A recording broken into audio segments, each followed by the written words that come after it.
Hallo, wunderbar, dass wir uns hier wieder treffen zu einer neuen Auflage von Mit ihm betrachten und dies in Zusammenhang mit unseren Aktivitäten in unserem Geist zu einer neuen Wahrnehmung. Und zu einer neuen Wahrnehmung, dazu bekommen wir auch jede Menge Gelegenheiten, nicht wahr? Und das motiviert uns dann auch hier wieder aufzutauchen und eventuell auch etwas zu teilen.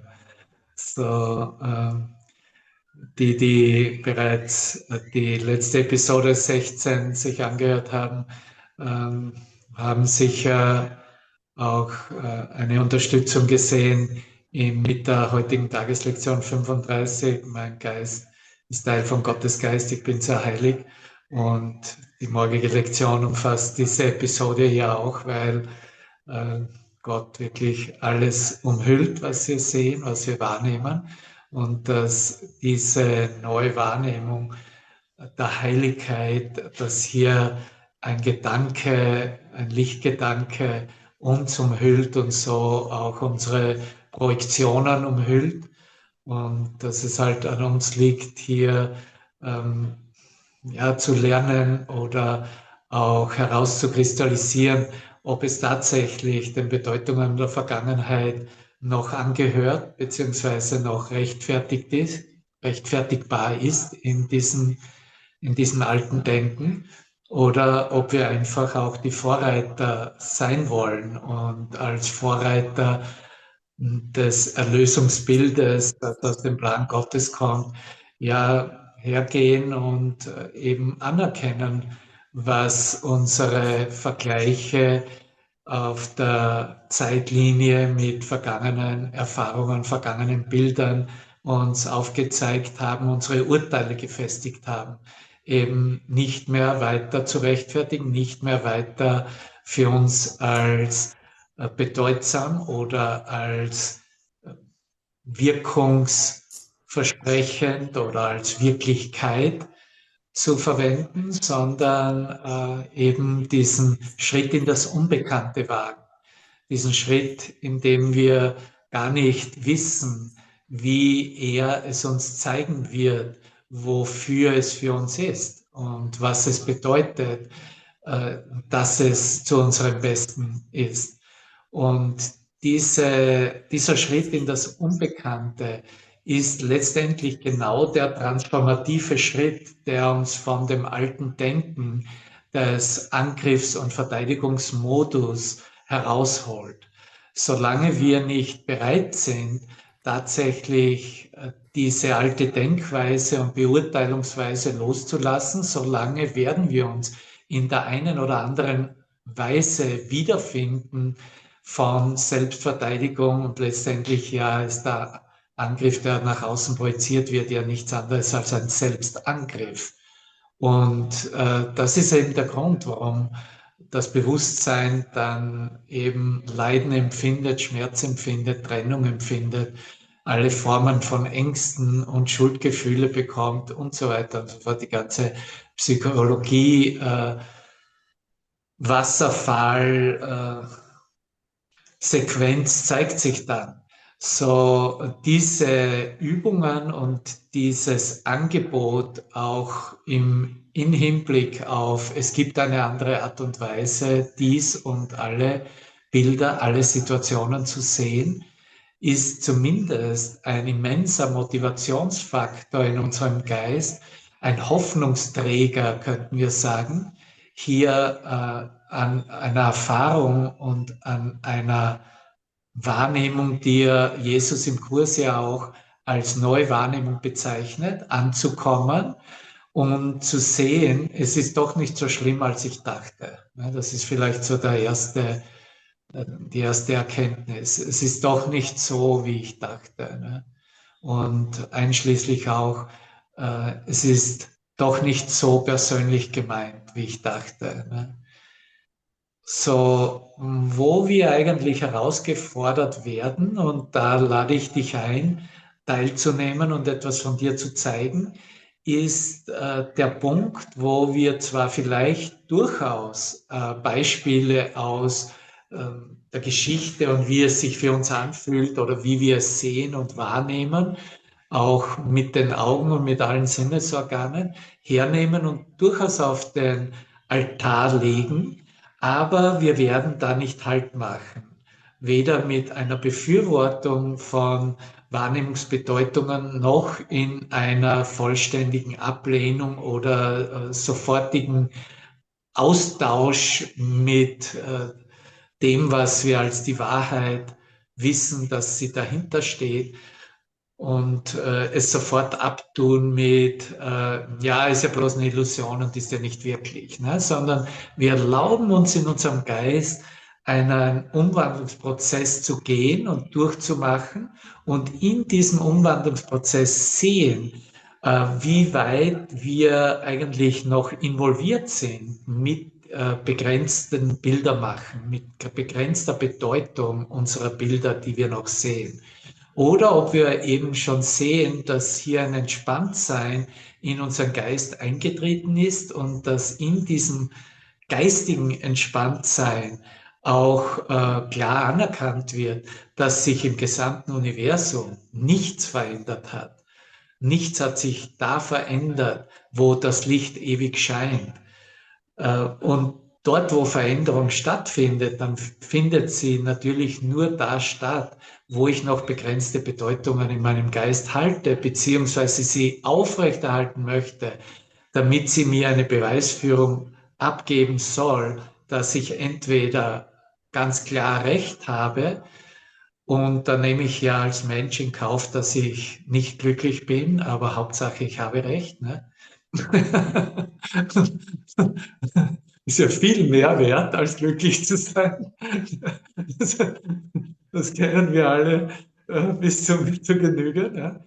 Und von da aus eigentlich diesen Schritt wieder gehen, auch in der Erkenntnis mit dem vernunftmäßigen Denken mit dem Heiligen Geist und wirklich herauskristallisieren, dass das Einzige, was im Geist äh, angegriffen wurde oder angegriffen werden kann, ist die Wahrheit selbst.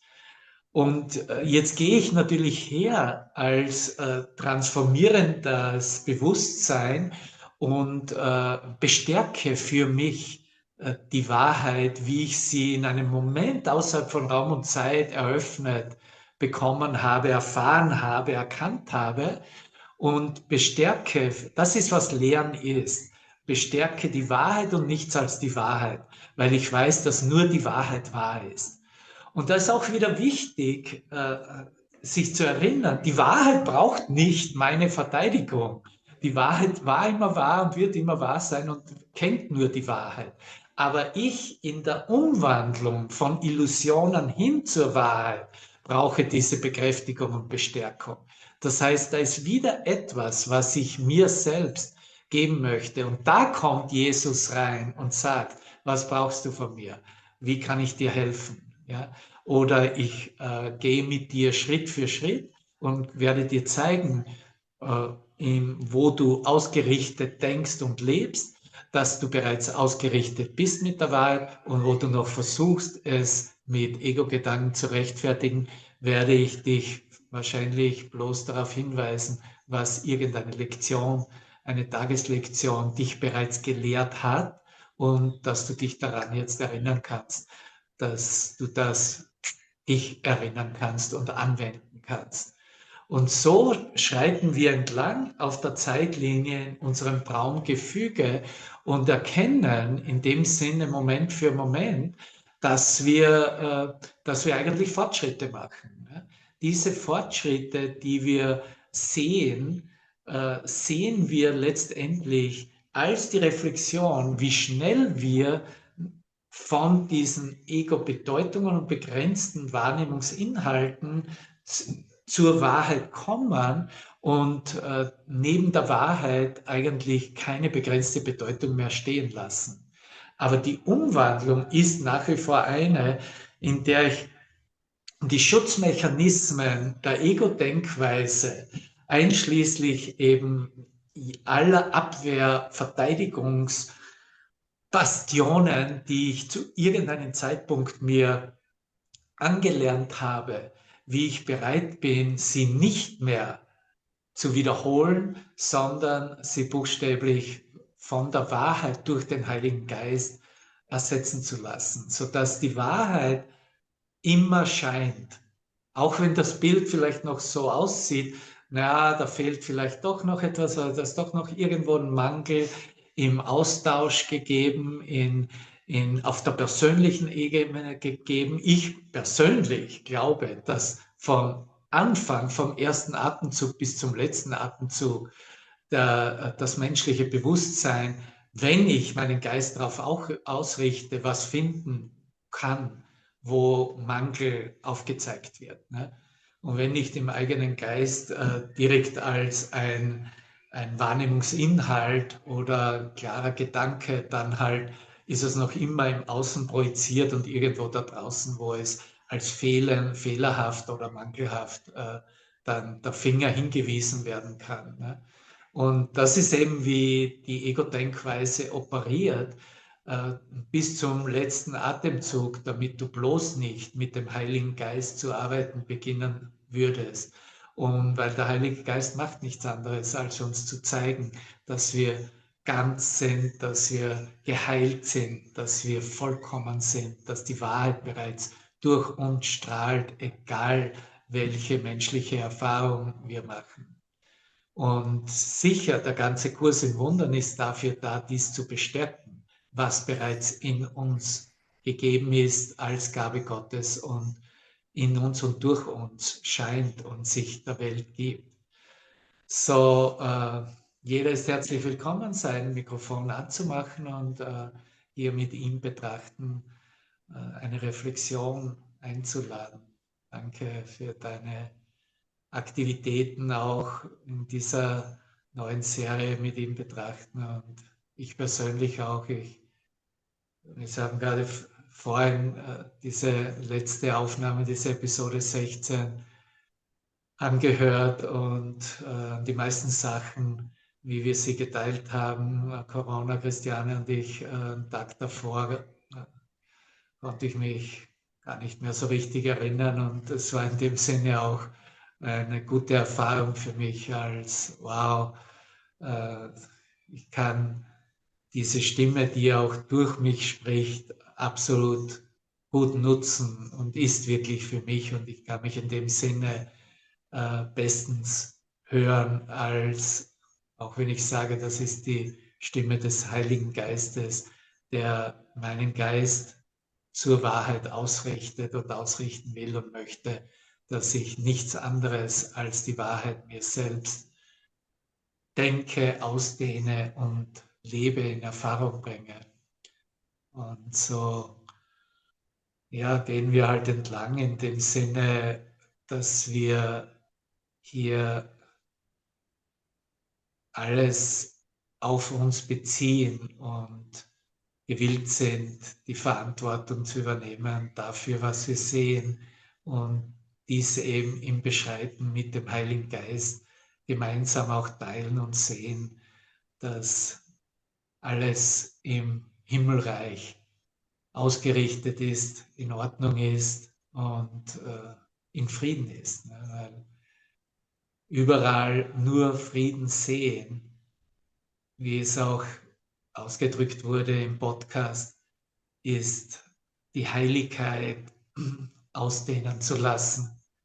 Es ist die Heiligkeit unseres Seins, das uns letztendlich zuerst Reflexionen des Friedens hier und da gibt und dann eine Beständigkeit des Friedens als Erkenntnis, dass der Geist in Frieden ist und dass es keinen anderen Geisteszustand gibt als diesen. Okay, so ich werde mal hier Shut up machen und lade dich ein, etwas zu kommentieren, fragen oder zu teilen. Danke.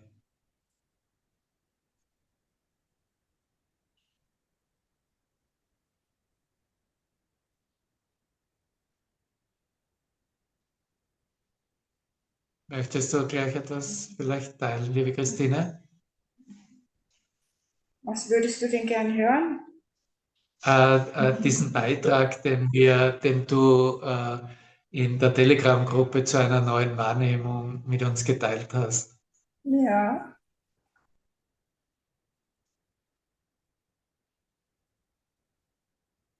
aber er ist doch verständlich, oder? Ja, kannst du es vielleicht noch zusammenfassen für diejenigen, die nicht gelesen haben oder jetzt über die Aufnahme vernehmen können? Du kannst ihn auch vorlesen, wie du ihn geschrieben hast, wenn du magst. Wer hat ihn denn nicht gelesen? Ja, und das ist ja eine Aufnahme, die wahrscheinlich veröffentlicht werden wird. Also ja, können nicht davon ausgehen, dass jeder weiß, wovon wir sprechen. Aber du kannst es gerne mit deinen Worten zusammenfassen oder einfach noch einmal, so wie er geschrieben ist, mit uns teilen. Ich fasse es gern nochmal mit meinen Worten zusammen. Also ausschlaggebend war die Session von Andrea. Das heißt, ausschlaggebend war eigentlich schon letzte Woche Montagabend die Session von dir, Deva, waren, wo ich doch geschrieben habe, dass ich überfordert bin. Und ein Punkt, warum ich immer wieder auch in den Sessions überfordert bin, das sind diese Chat-Geschichten.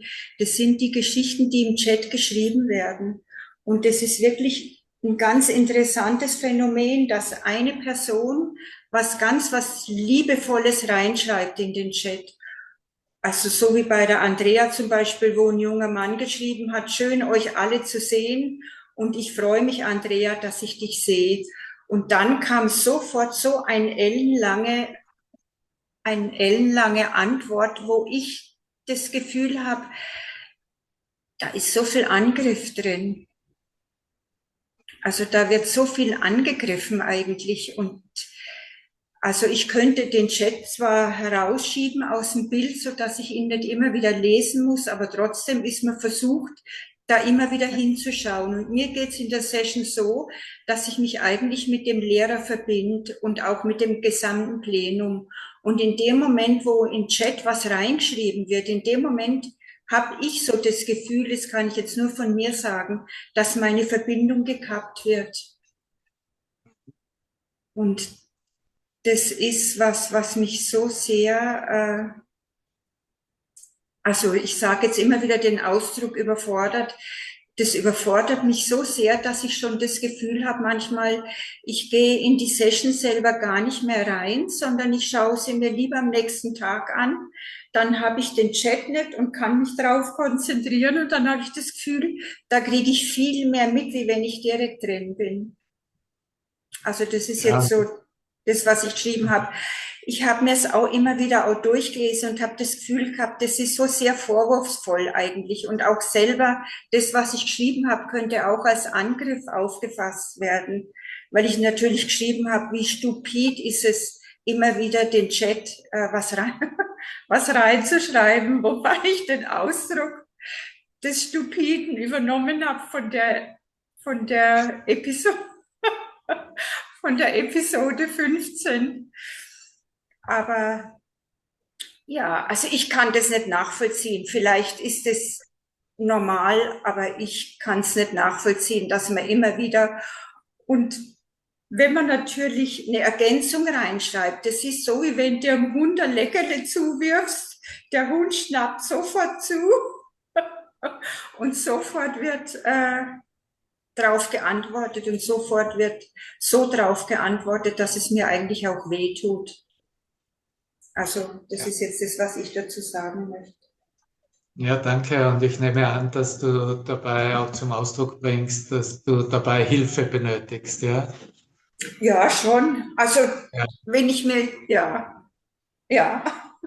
ja, und das wollen wir alle. Wir wollen diesen Raum ja nutzen, indem wir auch zeigen und zum Ausdruck bringen, dass wir mit solchen Wahrnehmungsbildern eben Hilfe brauchen. Ne? Mhm. Und vielleicht könnten wir das gleich mal auf die Waagschale legen, so was ich einführend angerissen habe, ne? Und in Frage stellen. Ne? Und die Frage wäre vielleicht als erste, was meinst du, was wirklich angegriffen wird oder angegriffen werden kann. Und dann machen wir natürlich auch einen Blick darauf, wie ich es zum Ausdruck gebracht habe, konnte durch diese Ergänzungen und diese stupiden, kann man ruhig das für einen Moment lang auch als Mensch beurteilen und das Urteil mit auf den Altar legen. Ne? Diese stupiden, sagen wir mal so, Versuche, über den Chat Aufmerksamkeit zu bekommen oder der Lehrer zu sein und zu spielen. Ne? Da gibt es sicher die verschiedensten Einordnungen, die wir machen könnten. Ne? Aber kann die Wahrheit angegriffen werden? Nein, die Wahrheit nicht. Okay, wenn die Wahrheit nicht angegriffen ist, das allen klar hier im Saal, im Raum, ja, dass die Wahrheit, egal wie es aussieht, egal wie es sich ausdrückt, niemals und auch in diesen Fällen nicht angegriffen wurde. Ja, also sind wir alle d'accord, ja, sonst handheben, wenn nicht. Und und jetzt machen wir einen Blick drauf, okay, was kann denn dann angegriffen werden? Und ich gebe es dir jetzt zurück, vielleicht machen wir hier ein kurzes Gespräch darüber auch, wo sich auch andere dann einbringen können. So, wenn du es als persönlich nimmst, weil es ist ja deine persönliche Wahrnehmung darüber, ne? Und was meinst du, wurde in dir dabei angegriffen oder was könntest du im menschlichen Bewusstsein als angegriffen sehen oder wahrnehmen? Also ich kann schon was dazu sagen, was bei mir persönlich angegriffen wird, aber vorher möchte ich vielleicht noch sagen, in der Diskussion nach Andreas Session, da waren noch über 30 Leute im Bild drin, sind da geblieben zu der Diskussion, obwohl das schon abgeschaltet war.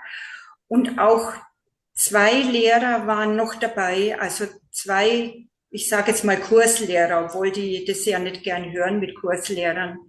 Aber die haben auch gesagt, das ist einfach nicht zu tolerieren eigentlich, dass immer wieder, dass ein Chat, eine Nachricht nach der anderen kommt, eine nach der anderen. Das geht wirklich am Ja, laufenden Band. Also okay. da Wir bin ich, sprechen, weil ich bin nicht die Einzige, will ich nur sagen, die das so empfindet. Ich glaube, dass da nein, du bist viele, die Einzige. Du bist die Einzige, um dich da abzuschalten. ja, ich weiß Du schon, was bist die jetzt kommt. Einzige, die das sieht. Und diese Einzige hat sich umgeben mit 30 anderen, um zu sagen zu können, ich bin nicht die Einzige und deswegen habe ich recht. Ja? So, ist vielleicht nicht so leicht zu nehmen, aber so ist es halt. Ne? Ja. Und okay, jetzt so all diese, wir sprechen von der Aleph-Session, ne? Und all diese 30, die da drinnen waren und dann auch ganz klar ihr Statement abgeben, so geht das aber nicht. So, das lasse ich alles so stehen. Das ist alles in der Wahrnehmung absolut rechtfertigungsbar, keine Frage. Ne? Aber jetzt lade ich Jesus dazu ein. Ja? Und jetzt frage ich Jesus selbst oder den Heiligen Geist, ist das für dich tolerierbar oder nicht tolerierbar? Und du gib mir jetzt die Antwort, Christine. Der hört es gar nicht. Ja, okay, eine gute Antwort. Der hört das gar nicht. Gefällt mir sehr gut die Antwort. Ja. Da spricht die pure Wahrheit aus dir heraus. Ja. Und selbst wenn ich den Heiligen Geist hernehme und sage, der Heilige Geist ist die Fakultät, der sowohl mit mir wahrnimmt, als auch Gott hört, ne, wäre diese Fakultät des Heiligen Geistes trotzdem eine, das sagen würde, das ist kein Problem, das ist absolut tolerierbar. Das sind die kleinsten Sachen, die wir eigentlich umwandeln dürfen und wir bauschen sie halt auf und machen eine Riesensache daraus, aber in Wirklichkeit ist es gar keine große Sache. Ne? Also dann lege ich die jetzt auf den Altar und lasse es sofort umwandeln. Mehr will ich ja Ja, eigentlich gar nicht. Mehr will ja, ich ja ja, nicht. Es ja, ist ja nur so, dass das meine Nerven so dermaßen belastet, dass es für mich unerträglich ist. Ja, okay, und jetzt machen wir den Schritt, wo es die persönliche Belastung erfahren ist. Ne, das kennen wir auch alle in unterschiedlichsten äh, Situationen, aus denen wir dann auch ausbrechen oder eben so wählen, dass wir wieder eine geruhsame oder eine, sagen wir mal so, eine entsprechend friedvolle Erfahrung machen können. Das ist ja alles genehm, ne? Das ist alles nichts falsch daran. Aber schauen wir noch einmal hin zu diesem Moment der Belastung, ne? Und ob diese Belastung auch Teil der Umwandlung sein darf. Ne? Das heißt, bin ich auch fähig oder kann ich mir selbst geben, dass ich einfach so, wie ich mich fühle, belastet und vielleicht auch angegriffen, wie du es erwähnt hast, dass ich das als Teil meines Heilprozesses jetzt einfach auch da sein lasse. Und es mag sich zwar weiterhin unangenehm anfühlen oder belastet anfühlen, aber indem ich es annehme, merke ich schon, dass sich auch ein Friede eröffnet darin. Ne? Und Ja, dann ist diese Belastung schon etwas auch, ähm, dass sich das durchaus vielleicht sogar auch zum Ausdruck bringen kann oder möchte. Das wäre auch möglich. Ne? Oder ich belasse es einfach im Inneren, wende es weiter zu diesem Frieden, solange bis es sich verändert hat. Ne? Und ich sehe, dass der Frieden trotzdem gegeben ist und gegenwärtig ist. Es ist auch so ein bisschen, wie schnell will ich oder muss ich mein Traumbild auswechseln oder wie weit bin ich bereit, alles so sein zu lassen, wie es ist und gehe ins Vertrauen, dass es sich umwandeln wird. Es ist alles nur ein Moment und dass ich gar nichts tun muss dazu, ne? Gar nichts verbessern oder gar nichts austauschen, gar nichts verändern muss. also wo sich schon was umgewandelt hat, habe ich das Gefühl, das war heute Morgen um 4 Uhr, als ich schon die Episode 16 mir angehört habe, die mir unheimlich hilfreich war. Liebe Christiane, liebe Corona. Ja, vielen Dank, war total hilfreich und schön, hat mir wieder den Frieden gebracht, der, ja, der manchmal gerade so hinten runterfällt. Ja. Und da gibt es noch jetzt einen Schritt und eine Einladung, die wir noch ins Gewahrsein bringen möchten. Und zwar die ist, okay, in diesem Erlauben, dass dass ich diese Belastung und auch vielleicht diesen persönlichen, oder ich nehme es persönlich und fühle mich herausgefordert dadurch, was im Chat oder wo immer in irgendeiner Telegram-Gruppe oder sonst wo geschrieben wird und fühle mich vielleicht auch angegriffen oder verteidigungsbereit oder verteidigungsfähig.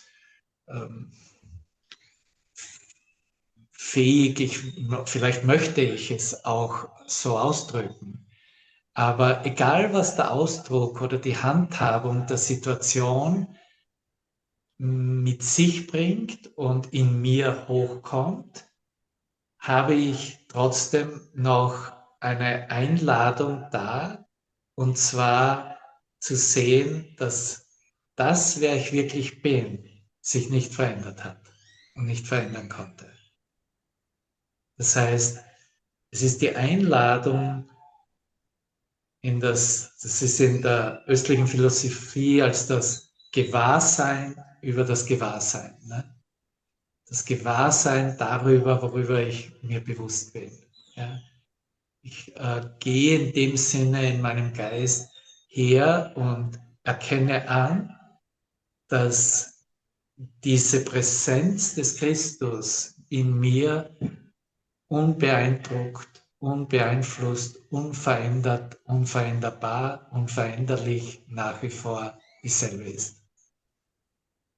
Ich mag zwar durchaus an der Oberfläche des Wassers die kleinen Wellen oder die größeren Wellen spüren. Ja, ich mag durchaus sogar Angst verspüren, zum Beispiel in der Situation, wie du es beschrieben hast, vor dem Verlust dieser Ausrichtung und des Friedens. Du hast ja gesagt, ja, wirft mich dann raus. Ne?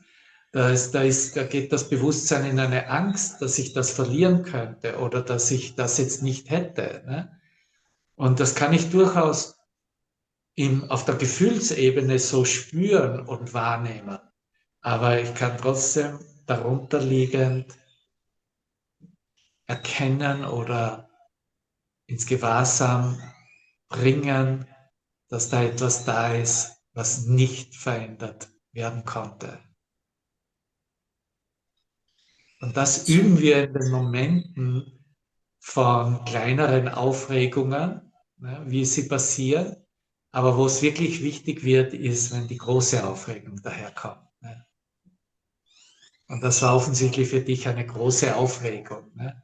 Und du siehst auch, da ist eine große Gelegenheit da. Ne? Da gibt es auch ein großes Angebot. Ne? Ja. Und das Angebot und jetzt drehen wir es um und gehen wieder zurück, wo wir begonnen haben, eigentlich allgemein drüber zu sprechen, ist anzuerkennen, dass die Wahrheit nicht unterbrochen werden konnte. Ja, das ist das wirkliche Angebot. Ne? Und wenn ich da kann ich mich durchaus dann selbst bekräftigen und sagen, okay, ich mag mich zwar angegriffen gefühlt haben, aber die Wahrheit wurde nicht angegriffen. Und das bestärke ich weiter. Und wenn die Wahrheit nicht angegriffen werden konnte, konnte auch ich nicht wirklich angegriffen werden. Ja, Ist mir alles vollkommen klar. Ja. Aber Ja, ich kann es nicht umsetzen. Ja, aber wir reden darüber. Ne? Wir bekräftigen ja den Geist, dass er beginnt, das umzusetzen, sich dann in diesen Situationen zu erinnern. Ne? Genau, wie die Andrea schreibt, und ich bin Teil der Wahrheit. Ne? Das sind wir. Ne? Und dieses Umsetzen ist halt nicht mitzugehen mit der objektiven Wahrnehmung, was da geschrieben wird, wer das schreibt, in welcher Vervielfältigung und Litanei das einen überrennt sozusagen und das beurteilt und kategorisiert, sondern ich nehme hier einen Moment, eine Distanz ein. Ich lasse das alles so stehen als ist ein und derselbe Fehler, der aus meinem eigenen Denken kommt. Das lasse ich so stehen, wie es ist. Gehe nicht mit den verschiedenen Varianten der Beurteilungen mit, weil das ist, was sonst der Mensch macht. Ja, er hat ein Urteil, dann fügt das nächste Urteil hinzu, dann hat er das nächste Urteil und das nächste und das nächste und das nächste und der Wasserfall läuft schon wunderbar. Ne? Aber wenn ich schon beim ersten Tropfen oder ich sehe hier ist bereits ein Bächlein, das zum Fließen beginnt und in Wirklichkeit sehe ich, dieser fließende Bach ist eigentlich dasselbe eine Tropfen, mit dem er begonnen hat. Ne? Das war der Fehler, das war der fehlerhafte Gedanke, die fehlerhafte Deutung. Das war das Abwenden von der Wahrheit. Und ich gehe jetzt den Schritt zur Wahrheit wieder und öffne es zur Wahrheit. Das heißt, ich mache mich selbst zum Beispiel dessen, in welche Richtung es geht, wo es lang geht. Und das brauche ich letztendlich nur für mich so wählen und in Erfahrung bringen. Und wenn es so ist, dass es ein Beispiel wird für eine Situation mit anderen Brüdern, so sei es. Und da ist kein Zufall dabei und der Heilige Geist wird schon die richtigen zusammengebracht haben. Und jeder kann wieder nehmen, was er möchte, oder es sein lassen und überblicken, wie er es möchte. Ne? Da haben wir keinen Einfluss und keine Kontrolle darüber. Das kann jeder in seiner Freiheit bestimmen. Aber ich für mich sehe, so wie ich mich zuerst gesagt habe, mich selber gut hören kann, so sehe ich auch, dass ich für mich ein Beispiel jetzt abgebe, das sich auf die Wahrheit ausrichtet und die Wahrheit über allem als Priorität herauskristallisieren möchte, dass das aus dem Bild herausscheinen, zu scheinen beginnt. Und dann mag ich vielleicht die unterschiedlichsten Erklärungen dazu in meinen Geist bekommen. Dann mag sein, ja, eigentlich fühle ich mich fast schuldig. Ich habe nur einen Satz von dieser Litanei gelesen, weil es mich überhaupt nicht interessiert. Jemand anderer, und mag aber auch denken, dass jemand, der was immer gelesen hat, durchaus mit diesem Inhalt, der geteilt wurde, etwas Bestimmtes gelernt hat. Vielleicht auch einfach so gelernt hat, so will ich es nicht lernen. Ne? Einfach da nur die Konzepte hinzuklatschen in einen Chat. Ne? Da habe ich was gelernt dabei, weil ich ja eine Wahl getroffen habe. So möchte ich eigentlich mich nicht als Lehrer Gottes zeigen. Ne? So, es ist immer für die verschiedensten Geisteskonfigurationen trotzdem eine Lernmöglichkeit, die sich eröffnet und anbietet. Und wieder, es gibt keinen Zufall, wer was liest, wer was wie versteht und wer was wie dann einordnet und zuordnet, beurteilt mit anderen Worten. Und da sind wir wieder mit dem Finger auf unserer eigenen Nase. Ne? Was mache ich damit? Und bin ich frei, wirklich frei damit und mache nichts damit und beurteile es nicht und gebe es nicht in eine Kategorie und übergebe es einfach nur dem Heiligen Geist und damit lasse ich es los und alles ist neu und alles ist geheilt. Das ist, wo wir uns dann selber erfahren, wo wir stehen in unserer Transformation. Buchstäblich, er zeigt es uns, wo wir da stehen. Oh je. Wie du siehst, da ist immer Luft nach oben. Ne? Da gibt es immer eine bessere Version unserer selbst. Ich mit eingebezogen. Ne? Also da freue ich mich darauf dann schon. Da freue ich mich. Wow, schon wieder eine größere Version meiner selbst. Danke, danke, dass du mir das zeigst. Ne? Und somit auch danke allen Brüdern, die mir dazu Gelegenheit geben. Danke. Auch interessant, so die Eingangs, was mir dazu noch einfällt, ist, wo sagt er das in der Lektion 5? Es gibt keine kleine Aufregung.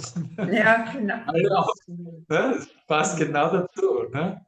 Es gibt keine kleine Aufregung. Es gibt nur eine Aufregung und diese eine Aufregung ist schon die Verleugnung der Wahrheit. Ich habe mich schon mit dem Ego verbrüdert. Ne? Ich habe mich schon auf die Seite des Egos gestellt, wenn ich diese Aufregung für mich zu rechtfertigen beginne. Weil, schau, was ich da draußen als Angriff wahrnehme, das ist für mich da. Ne? Das ist meine Idee über Angriff. Und das war letztendlich meine Idee auf meine eigene Wahrheit, auf das, was in mir wahr ist, auf das, was sich Gott in mir zeigte. Ne? Das habe ich angegriffen und dann im Außen als einen Angriff auf mich wiedergefunden und wahrgenommen. Ne? Wir können in Wirklichkeit nur uns selbst angreifen. Und nur wenn wir meinen, dass das möglich wäre, uns selbst anzugreifen, können wir über Angriff wahrnehmen. Gott nimmt keinen Angriff wahr. In Gott gibt es keinen Angriff. Somit ist alles in dem Zusammenhang für unsere eigene persönliche Transformation da. Danke, ja. Danke, danke. Okay, wer möchte sich da noch einschwingen oder Ja, ausschwingen? Ich wollte eigentlich was dazu sagen. Könnt ihr mich hören? Sehr gut, Ah ja. Alexander. Jawohl. Weil hm, ich hatte ja dasselbe. Also mein Ego geht ja immer ab wie Schmitz Katze, wenn, wenn es getriggert wird und wenn ich das zuerst gar nicht merke. Oft merke ich es ja, ne? Aber ich bin ja auch mit derselben Sache quasi reingefallen, nämlich hier in der Gruppe auf Telegram gibt es ja, ich glaube, Diana heißt sie, ne? Diana, genau, Mhm. die ganz viele Posts macht. Genau. Und wo ich ja auch genervt war und so ähnlich wie du, Christine, und habe dann ja auch geschrieben, ne, dass ich das unpassend finde oder so. Und da bin ich auch in die Ego-Falle getappt, ja. Und ich kenne das so gut, ja. Und ich habe dann nachher mit meinem Mann gesprochen. Also ich reflektiere mit meinem Mann. Er macht auch Kurs. Und er sagte, ja, in diese Ego-Falle tappst du ja gerne, weil ich die Illusion gerne eintüten möchte, ja, das ist in Ordnung und das ist nicht in Ordnung, ja, und versuche die Leute so einzunorden, wie das in meinem Ego-Verständnis ist, ja, so. Und das war total heilsam, ja, also überhaupt diese Situation, dass die Diana da so viel Mist geschrieben hat, sage ich mal, Mist gepostet. Also für mich war das total heilsam und ich bin im Moment in einem ganz tollen Transformationsprozess. Ich erfahre ganz viel tolle Sachen über diese Ego-Triggerei und auch ich komme in viel tieferen Frieden jetzt rein. Also ich wollte nur Schön. sagen, ne, dass man also man kann es umwandeln, wenn man dem Heiligen Geist um Hilfe bittet. Und ich dachte auch niemals, dass mein Kack-Ego da irgendwie so einen guten Transformationsprozess erfahren würde, aber es funktioniert. Also ne, seit Anfang des Jahres, seit ich hier mit in dem Kurs bin, ist es fantastisch. Also ich hätte das nie gedacht. Ich habe ganz viel Frieden in mir und ja, ich kann einfach immer nur Danke sagen. Ne? Das ist im Moment ganz toll. Wunderbarer Bericht, danke, liebe Alexandra. Ah, und ich wollte, Ja, Christine, ich wollte. bevor du zu sprechen bekommen hast, habe ich hier auf meinem Tablet eine Nachricht bekommen, dass Diana, während wir hier sind, gerade etwas für dich postet in der Gruppe. Ah, Okay. okay. Wenn du hier rauskommst, darfst du schon ihren neuen Post dir anschauen. Du siehst, Mache ich gleich. wir wissen nie, wofür wir gebeten haben. Ja, witzig. Ja, Wir sind genau. gesegnet, ne? Wir sind Ja, wirklich gesegnet. ja, witzig. Und also ich wollte noch eine Anmerkung machen, zu dem Rahmen. Also, ich habe das gar nicht gecheckt, Christine, was du da geschrieben hattest. Du hast gesagt, okay, da hat Andrea ne, eine Session gehabt. Vielleicht kannst du einfach dazu schreiben, das war am Montag in der Aleph Akademie oder so, weil ich habe es überhaupt nicht gecheckt und dachte die ganze Zeit, hast du irgendwas nicht mitgekriegt? Bist du zu doof für die Gruppe oder so? Ne, weil ich kann Ja, montags. sie hat nur reingeschrieben, ich habe es gerade vor mir hier, Ja. zu der heutigen Session mit Andrea. Es war der 3. Februar. Ah, Ne? ja, genau. Und ich habe gar So, nicht gecheckt, dass, die, ja. die regelmäßig zu den Aleph-Sessions gehen, die wussten Ja, halt, ja, dass ja. das die Ja, das, Aleph-Session waren. genau, war mir gar nicht klar, weil ich montags abends immer lang arbeite und da gar nicht hingehen könnte, ne? Also, ja. Okay. So, jetzt, was vielleicht noch fehlt, ist, das wäre halt ein Experiment. Ne? Ich bin halt in dem Sinne ein Heretiker, wie ihr wisst. Wie wäre es, wenn wir jetzt in einem Moment der Introspektion und der Stille in uns einfach nur für uns ein volles Ja geben, im Sinne von, wir geben ein totales Ja, eine Befürwortung, weil das ist, wie ich meine, was der Heilige Geist mir und uns anbietet. Ja, fühl dich frei, Bruder, dich auszudrücken, wie du willst. Ne? Sie gefährdet ja niemand, sie tut ja niemandem etwas physisch an und so. Ne? Sie ist ja auch nicht einmal, dass Gesetze da übertreten werden. Nichts von dem tut sie ja. Ne? So in dem Sinn, da ist eigentlich kein Schaden in dem, was sie macht. Ne?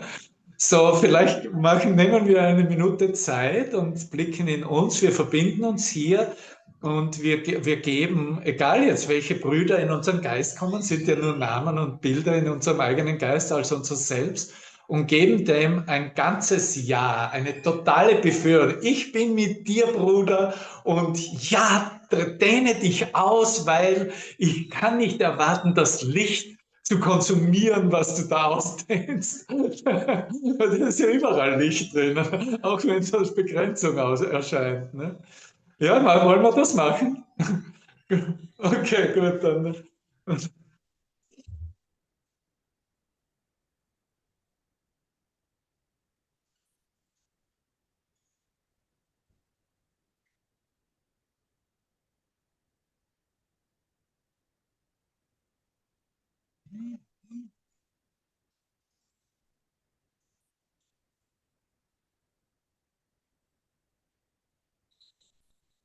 Und eben das aus unserer inneren Erkenntnis, nichts kann in mir bedroht werden.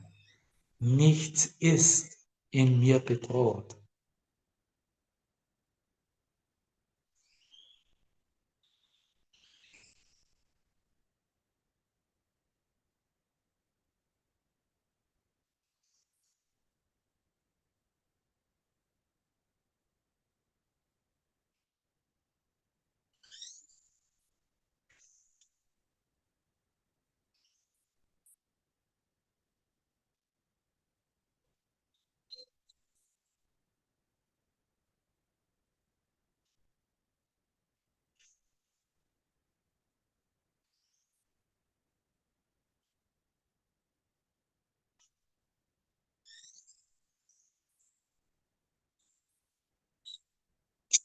Danke.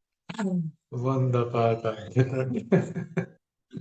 Ich weiß schon, falls ich was lesen sollte, in einer der nächsten Kommentare werde ich in der Aleph-Session-Kommentar dann reinschreiben zu diesem Bruder, zu dieser Schwester. Kannst du bitte über mich auch was schreiben? Nicht nur über die anderen Lehrer und Teilnehmer. Bitte schreib auch etwas über mich. Ich bin so mit dir. Es ist sicher, es ist sowieso alles absurd. Ne? Ah, so hin ist auch da. Alter. Es ist alles sowieso absurd. Ne? Es ist total absurd. Ne? Aber die Frage ist, welches Spiel will ich spielen? Ne? Will ich das Spiel der Bedrohung spielen und meinen noch, dass die Wahrheit bedroht werde und ich müsste mich verteidigen, oder ich muss mich verschwestern und verbrüdern, damit ich sagen kann, aber wir sind ja so viele auf einer Seite, ne? Das stellen wir jetzt endlich mal ab. Da muss ein Deutscher mal ordentlich auf den Tisch knallen. Recht muss Recht bleiben. Das sind wirklich witzige Kobolde hier. Oh Gott. Solange wir lachen, ist ja alles gut. Okay, wer hat noch etwas in der Richtung am Laufen? Ja, danke, danke.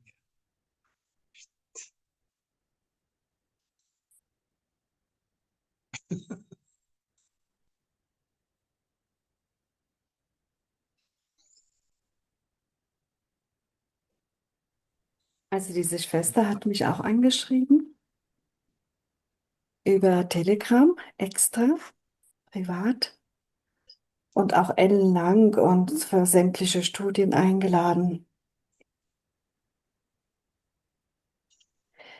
Ich hatte überhaupt keine Intention, ihr großartig zu antworten und es hat sich gut angefühlt. Ich habe ihr Herzchen geschickt, ich habe sie im Geiste gesegnet und ja, Emojis als Dankeschön und nichts weiter. Also, das war meine Version. Damit war ich im Frieden, weil ich habe das als ein Ruf der Liebe laut Kurs verstanden. Sie hat einfach Aufmerksamkeit gebraucht und auf diese Ego-Geschichte wollte ich nicht in diese Blase reingehen. Und das war total gut. Und dann hat mich das auch nicht getriggert neulich. In dem Chat, da war ich auch mit. Ähm, nicht in dem Chat, sondern in dieser Session.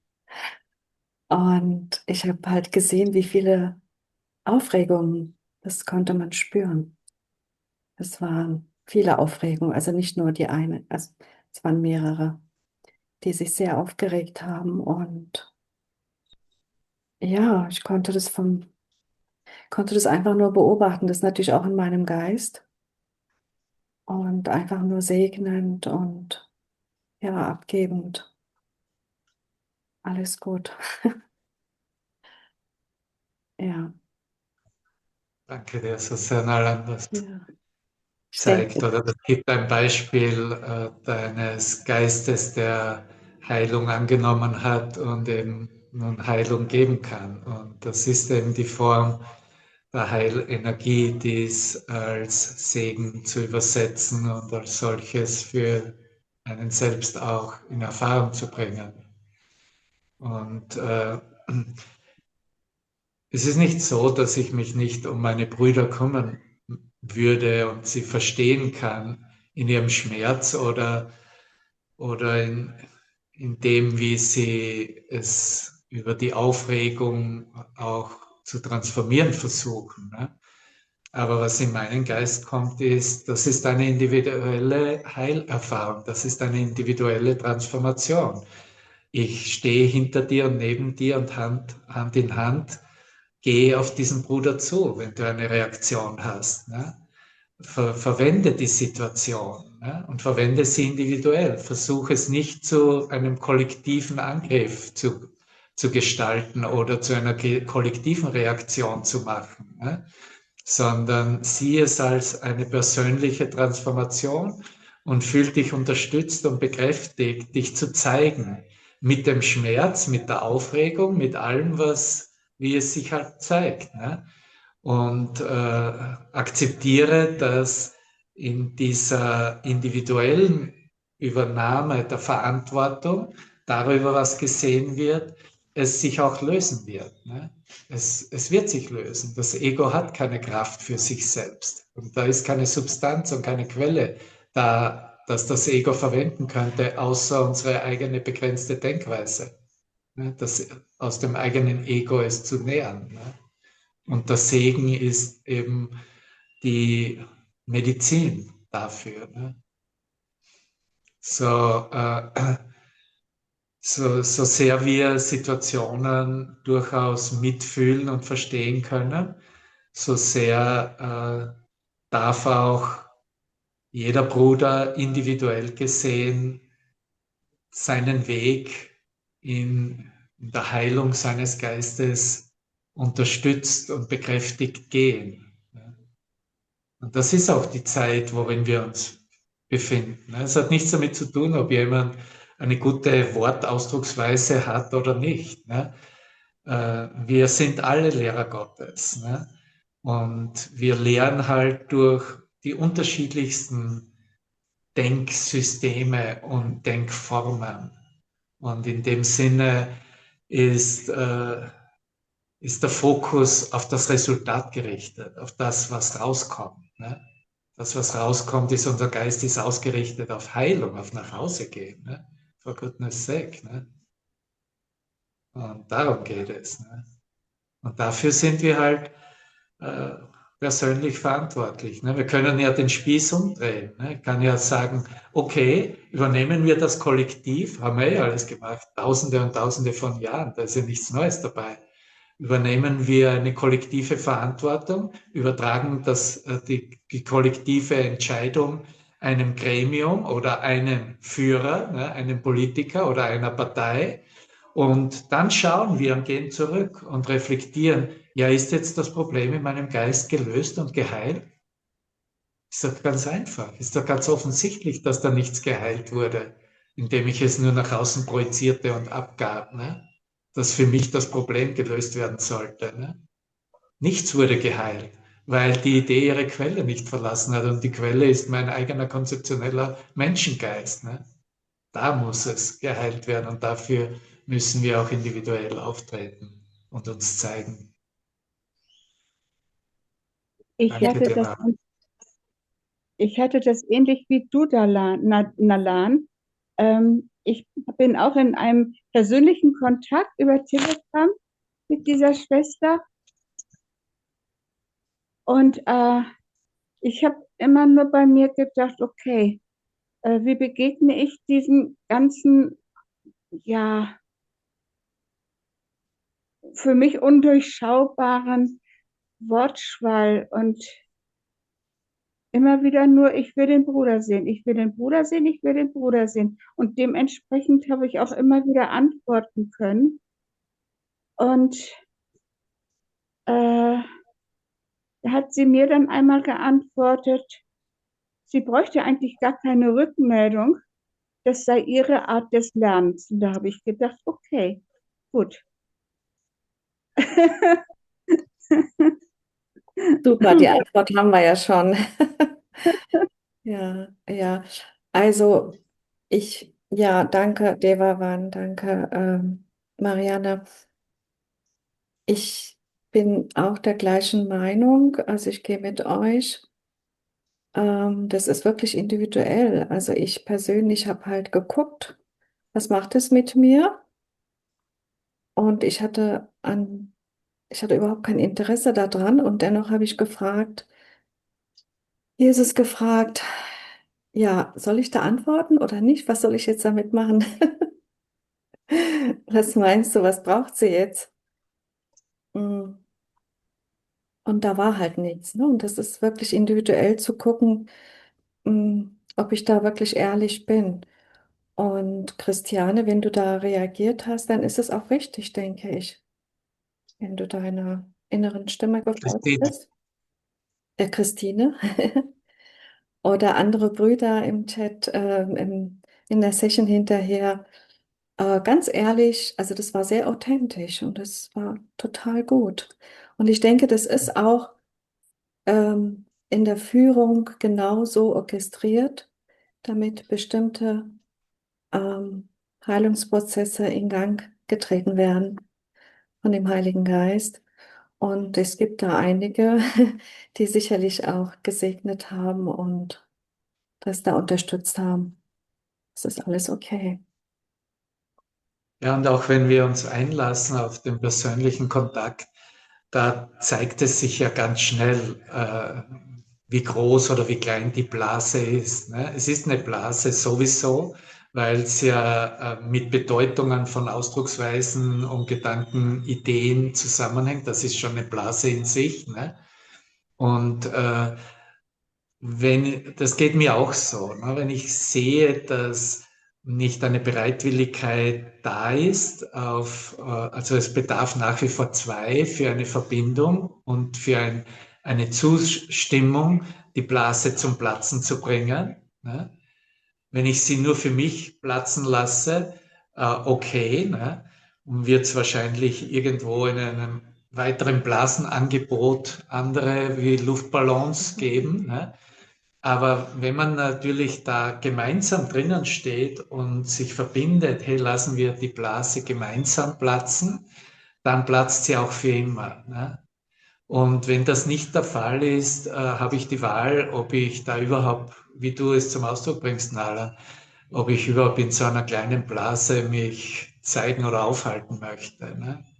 Und ja, so geht es mir persönlich auch. Ne? Und wenn ich erkenne, dass da nicht eine Bereitwilligkeit da ist, auch auf der menschlichen Traumebene, auf der gleichen Ebene einzugestehen, hey, okay, ich bin vielleicht der Aktivere, hier etwas auf den Tisch zu werfen, ne, wie sie es macht, aber ich bin absolut bereit, mit dir auch entlang zu gehen, um bis zur vollständigen Aufhebung aller Ideen. Ne? Wenn das der Fall wäre, dann wäre da Attraktivität für mich darin. Ne? Aber nachdem ich erkenne, dass da null Interesse ist, null Interesse da ist, warum soll man, ich kann mich auspowern, habe ich teilweise auch gemacht. Ich habe ja auch mehrmals geschrieben, es ist nichts, da kommt nichts raus. Ne? Außer, dass sie es halt in ihren Gruppen oder was immer für Leuten zuschickt. Sowieso ist es so absurd und lächerlich, kann ich nur lachen darüber. Sie kann machen, was sie will. Ne? Das macht sowieso nichts. Ne? So, für mich, ich sehe es auch wirklich für mich, dass ich das Bild überhaupt so sehe, als ein Angebot vom Heiligen Geist zu schärfen, worum es mir geht, jetzt geht, mit meinem Selbst als du, wie ich die Bildchen hier auf Zoom sehe, ne? Dass es tatsächlich um diese Verbindung geht, in der er präsent ist und mir zeigt, dass hier eigentlich nichts geschieht, aber alles geschieht in der Verbindung, was ja dann die Verbindung mit Gottes Geist ist. Ne? Und deswegen ist es auch wichtig, dass wir in unseren persönlichen Kommunikationen und aufeinander zugehen, weil wir ja sehr sensibel sind und natürlich auch auf der Wahrnehmungsebene alle sofort feine Energien spüren können, dass wir sofort erspüren können, ob diese Verbindung möglich ist, ob diese überhaupt erbeten wird, ob das gleich gehalten wird oder ob da ein Rangordnungsunterschied noch notwendig ist. Ne? Weil wenn es noch notwendig ist für ein Bewusstsein, dass ich muss besser sein oder höher sein als du oder du musst einfach irgendwo da drunten stehen und mich anhören und mich also auch empfangen mit der Art von Lehren, wie ich es tue, dann ist das schwierig, ne? Weil es sind die Rangordnungsunterschiede, die diese Schwierigkeit dann determinieren beziehungsweise in Stein zu hauen versuchen. Ne? Und in Wirklichkeit gibt es keine Rangordnungsunterschiede. Und das Wunder zeigt uns immer auf, dass wir beide das gleiche Bedürfnis nach Heilung und nach Vollkommenheit haben. Ne? Egal, welche tollen oder nicht so tollen Erfahrungen wir gemacht haben, ob spirituell oder menschlich oder weltlich oder was immer. Ne? Ja, Und ich das habe ist noch, für mich erst ein Zeichen von geistiger Gesundung und geistiger Gesundheit. Alles andere ist tatsächlich, wie Jesus es auch zigfach im Kurs verwendet, es ist tatsächlich Wahnsinn. Es ist ein Wahnsinn des Geistes, des Menschengeistes selbst. Ne? Ja, Marianne? ich habe als letzten Kommentar zu ihr geschrieben, ich sehe alles, was du mir schreibst, als vollkommen bedeutungslos und seitdem ist Schluss.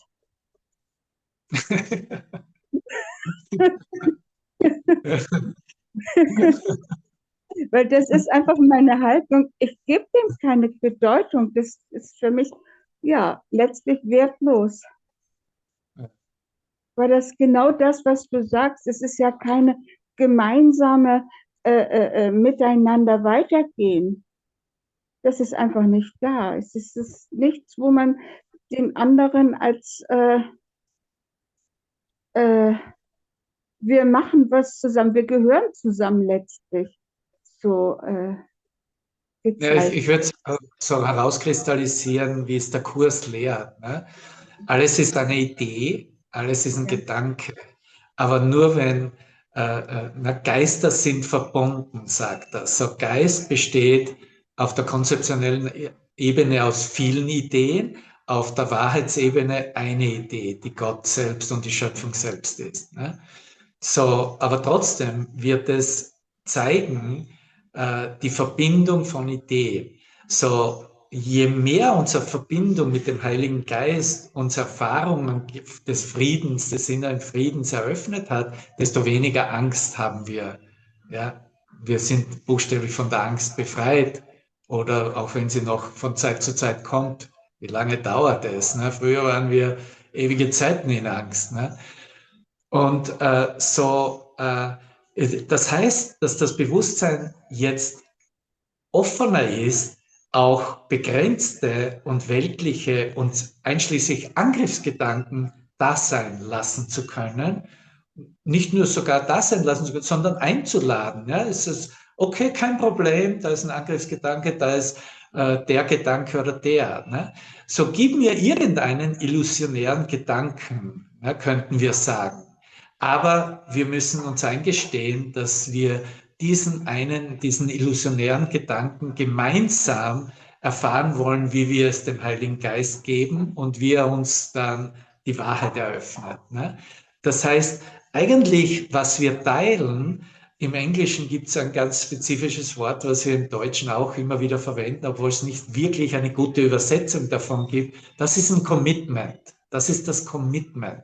Das ist das Ja. Im Kurs übersetzt es als Verpflichtung. Ist ein bisschen eine komische Übersetzung davon. Aber das ist das Ja, das wir uns geben, einander hier mit der Idee, wie sie sich präsentiert. Okay, ist eine totale Ego-Idee oder ist eine heilige Idee, spielt keine Rolle. So wie in der heutigen Lektion. Wir dürfen wieder in beide Richtungen gehen. Aber wir verbinden uns in einem Commitment, in einem Ja, wir gehen den Weg gemeinsam hin zur Wahrheit. Wie lange wird es dauern? So lange wie du willst. Letztendlich ist es ein Fingerschnipper.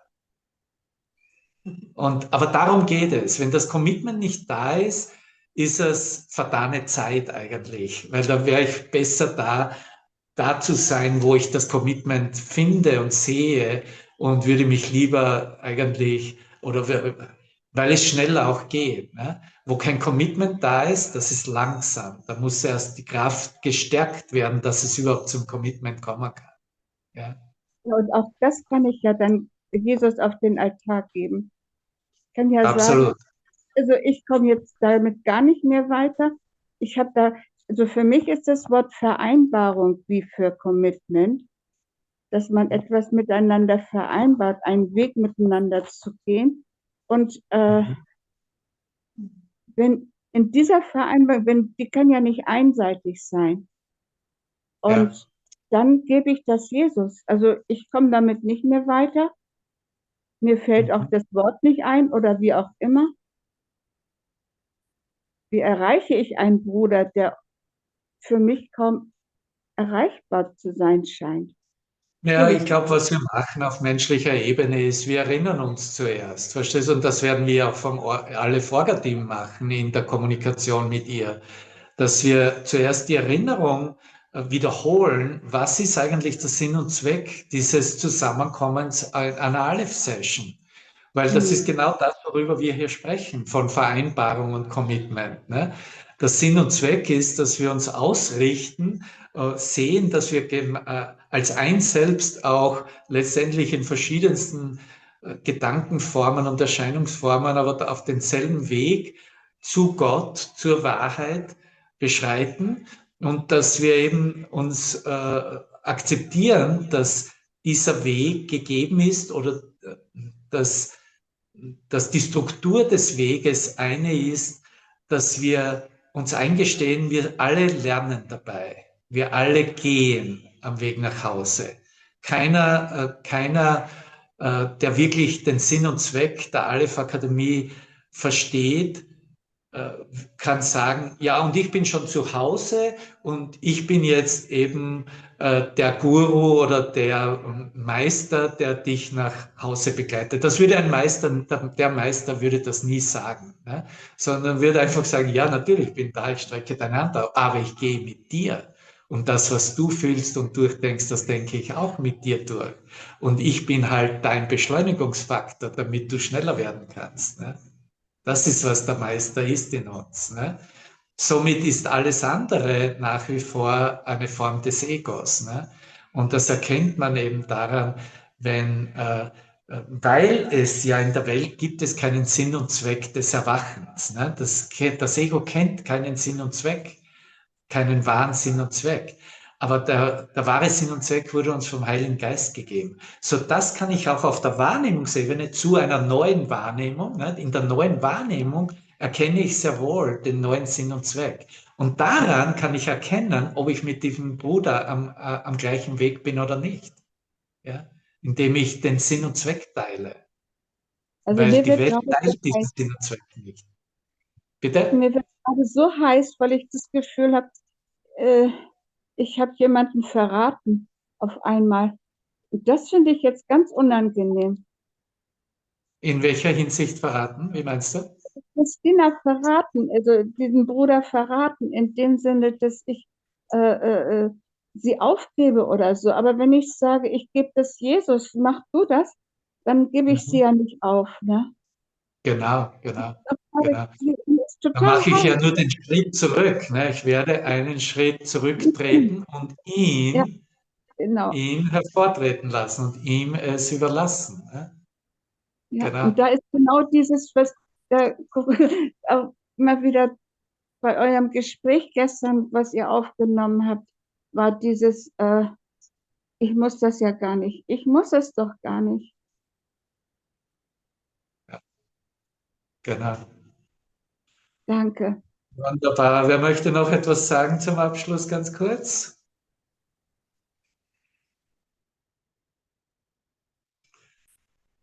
Sind wir alle gut? Ich möchte Wir nur können- Danke sagen für die 16 neue Wahrnehmung, weil am Morgen, als ich die Lektion gelesen habe, ich bin sehr heilig. Wow, nein, ich bin doch nicht sehr heilig.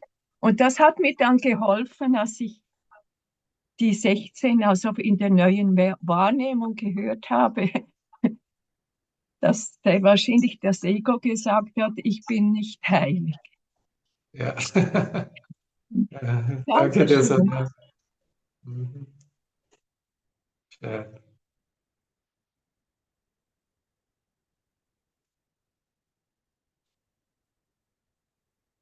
Danke, ihr Lieben. Wunderbar. Ich spüre die Liebe und die Danke, Freude in meinem Herzen. danke, Danke. danke. Danke. Wunderschönen Abend noch, ja. Tschüss.